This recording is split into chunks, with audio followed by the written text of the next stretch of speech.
Okay, welcome to Lesson 7 review. We are going to review everything we've learned so far, all the basics, and they are important basics. Variables, functions, a for loop, array, if statement or a conditional, and an object. We're going to put all that into one little program, and let me show you how it's going to work. Okay, so if I reload here, I get a prompt and it's asking me enter your name, so it's Jim. Jim, please enter your password. Well, my password, if I remember correctly, is JG45. JG45. Okay. And you can see in the console it says welcome Jim. So it basically tested my input and made sure that there was a guy named Jim who had that particular password, and then it outputted welcome Jim. So let me show you when we put the wrong password in. Jim, I'll just put a couple letters, EEE, and then the console output is you are not currently a member. Okay, so it tested the input and it outputted accordingly. All right, so this is the code I want you to copy. And when you're done, I'm going to write a special for loop with an if statement that's going to test that input and determine if it's valid or not. So go ahead and copy that down and we'll get started.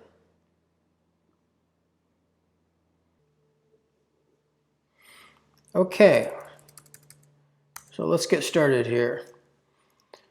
I'm going to write a for loop and an if statement that is going to test our input.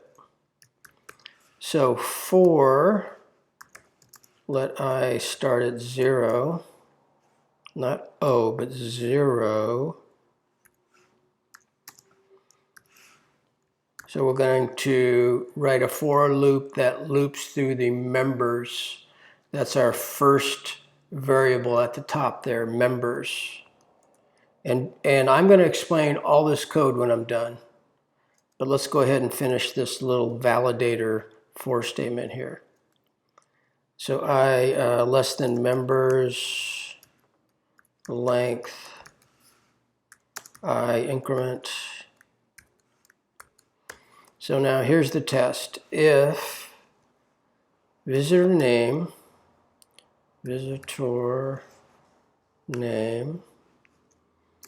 equals members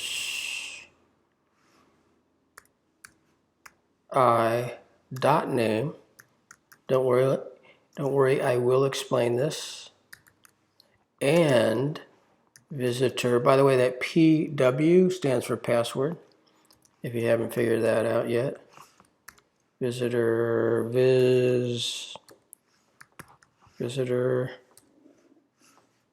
PW. If visitor PW, meaning if visitor password equals members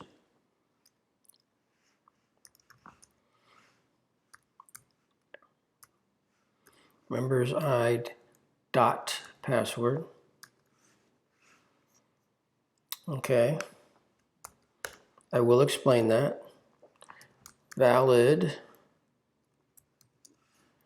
user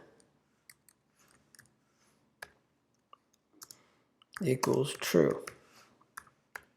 User index equals I. And that's all we need to test. Okay, so Copy that down, pause it if you need to, copy that, and I will explain what's going on here. Make this a little bigger. Okay, so we started at the top with an array of objects. So I know that might look odd. As you were typing it in, you probably figured out that was an object, actually 3 objects in an array. Each object has a name key and a password key. PW stands for password. So we have 3 members right now, and each one of them, again, has a name and a password. So that's all that is. That, of course, could be as long as we wanted it to be. And then now we're prompting. That's how we get JavaScript to ask the user a question and take input from the user. And we're saying let visitor name equal prompt, enter your name. Let visitor password equal prompt, visitor name plus please enter your password. So let's again look at how that works. I'm going to open. So enter your name Jim. And I think my username, my password is JG45.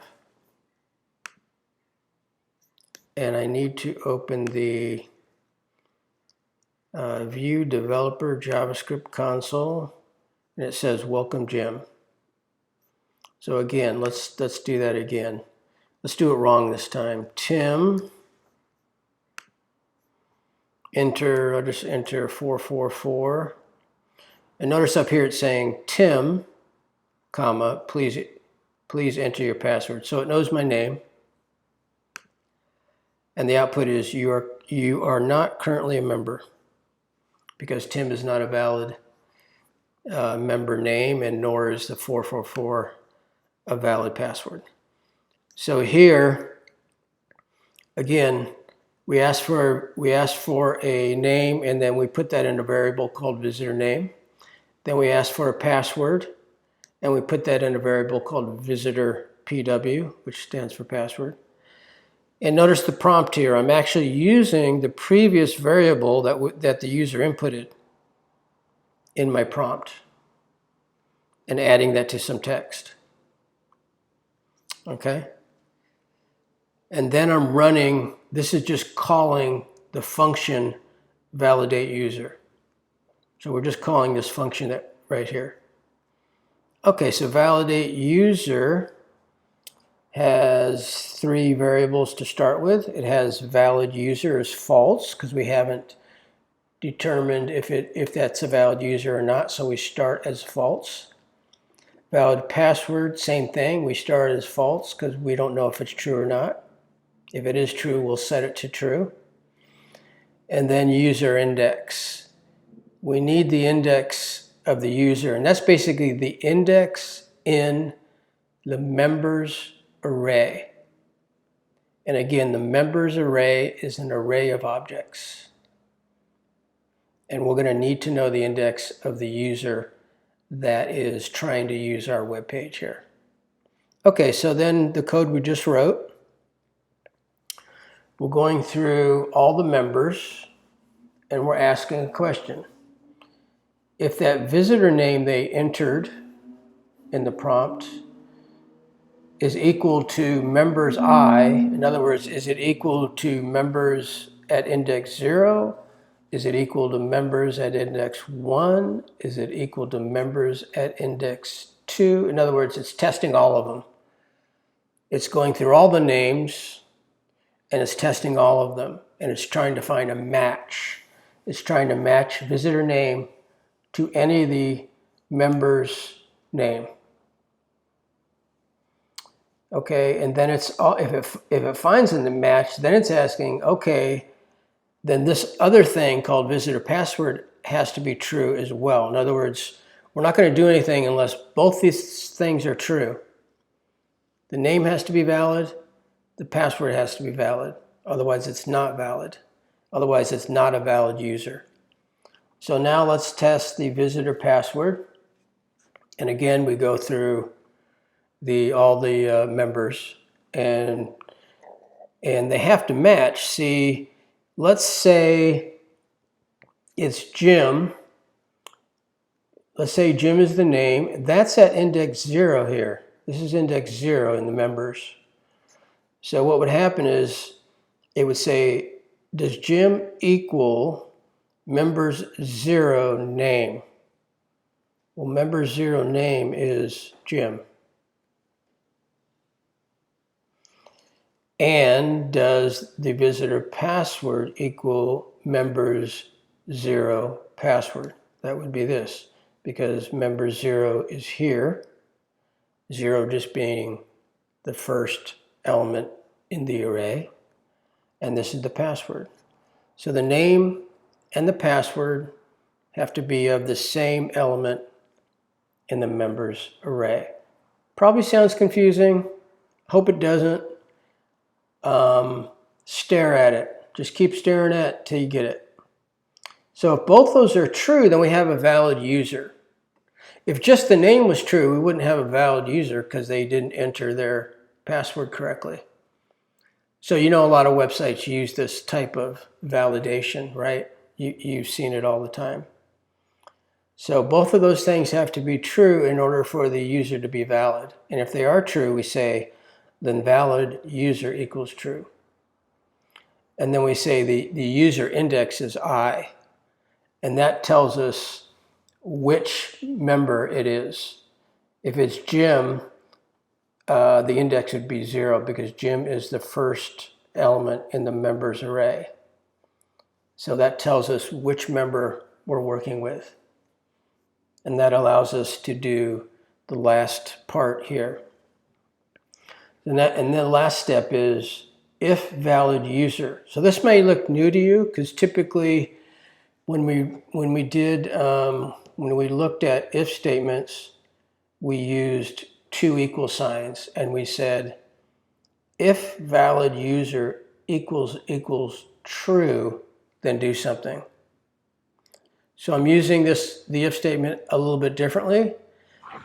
And the reason is, since this is a Boolean, then the way JavaScript's going to read this is it's going to look at valid user and just determine if valid user is true or false.